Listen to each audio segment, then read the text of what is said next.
চ্যাংদোলা করে মার অস্ত্র প্রশিক্ষণের পর এবার তালতলা ক্লাবে কিশোরের যৌনাঙ্গী সাঁড়াশি দিয়ে চেপে নৃশংস অত্যাচারের ভিডিও সামনে এসেছে। বিজেপির তরফে পোস্ট করা ওই ভিডিওয় চোর সন্দেহে নাবালককে বিবস্ত্র করে অত্যাচার চালানোর অভিযোগ উঠেছে জয়ন্ত সিং এর সাকরেদ প্রসেন দাস ওরফে লালটুর বিরুদ্ধে।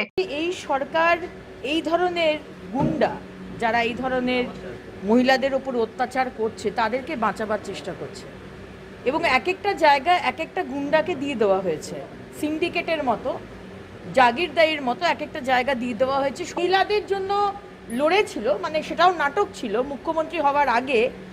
আজকে মহিলাদেরকে দূরে সরিয়ে দিয়ে যারা অত্যাচারটা করছে তাদের পাশে দাঁড়িয়ে মহিলাদের এগেনস্টে লড়ছেন, এটা আমরা দেখতে পাচ্ছি।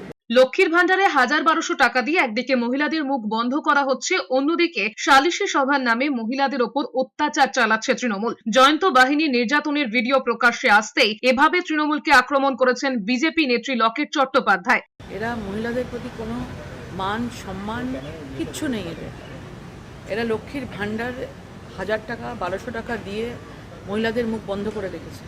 এদিকে তালতলা ক্লাবে চ্যাংদোলা করে মারধরের ভিডিও প্রকাশ্যে আসতে অভিযুক্তদের হাত ভেঙে গুড়িয়ে দেবার হুঁশিয়ারি দিয়েছেন কুণাল ঘোষ। তিনি বলেছেন, যাদের দাদাগিরির শখ তাদের পিঠের চামড়া তুলে দিতে হবে।